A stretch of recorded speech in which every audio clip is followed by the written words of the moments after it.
So if you're implementing sleep restriction for insomnia and observing a sleep window, how do you know when to start extending that sleep window and allowing yourself to allot more time for sleep? Well, this is what I'm going to be talking about in today's video. Hi, I'm Martin Reed. If you have insomnia, I offer sleep coaching programs that will give you all the skills and support you need to enjoy better sleep for the rest of your life. You can learn more at insomniacoach.com.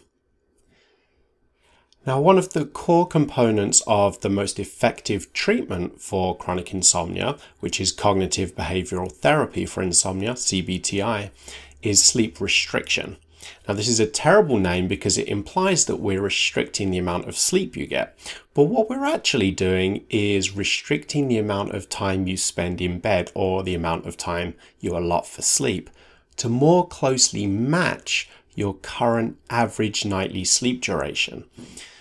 Now, what this does is, first of all, it helps build sleep drive to help you feel more sleepy as bedtime approaches, and it also reduces the amount of time you're going to be spending awake during the night. Now, this is a really effective way of improving sleep in a relatively short period of time. So the way I suggest implementing sleep restriction is you look at your average nightly sleep duration taken over at least 1 week, ideally 2. And then you add roughly around half an hour or so to your average nightly sleep duration to get your initial sleep window. So let's say that you currently average around 5 hours of sleep at night. I would suggest starting with a sleep window of 5.5 hours. I tend not to suggest observing a sleep window that's any shorter than around 5 or 5.5 hours because you want to at least give yourself the opportunity to get a certain amount of sleep during the night. So once you're implementing sleep restriction, we tend to evaluate when it's time to modify the sleep window based on your sleep efficiency. So sleep efficiency is the percentage of time spent asleep rather than awake.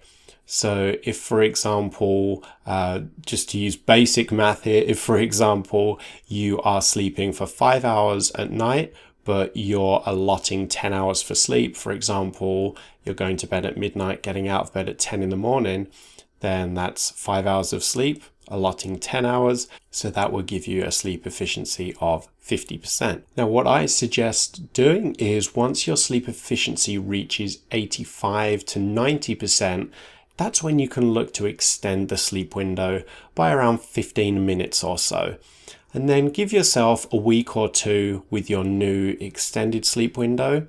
And then after that week or two, again, evaluate your sleep efficiency and see where it is. If it's fallen below 85%, it's usually a good idea to reduce your sleep window back by 15 minutes or so again and reevaluate in a week or two. If you're around 85%, then you can either keep it the same or just try adding 15 minutes. If you're above 85%, I would definitely suggest trying to extend the sleep window by another 15 minutes or so. And then again, in a week or two, you evaluate your average nightly sleep efficiency again, and you go from there. If your sleep efficiency is under 85%, you probably want to try shortening the sleep window by around 15 minutes. If you're above 85%, try adding on another 15 minutes.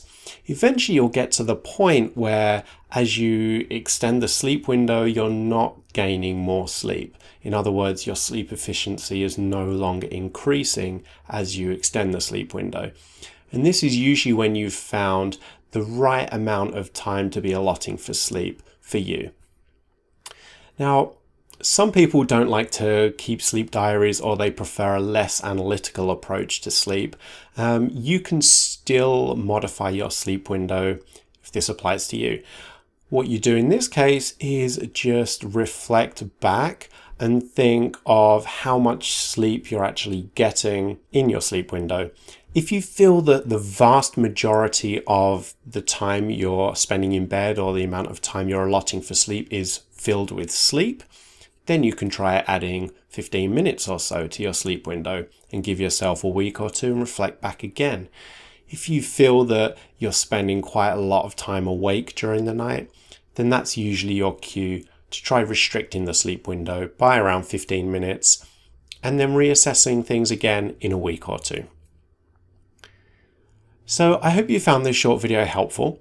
If you did, please click the like button and subscribe to the channel and click the notification bell so you don't miss any future videos. I do try and share new sleep snippet videos every week. If you have any questions, comments, feedback or suggestions for a future video, please leave a comment below or you can email me directly. My email address is hello@insomniacoach.com. I hope to see you back here again soon, and remember, you can sleep.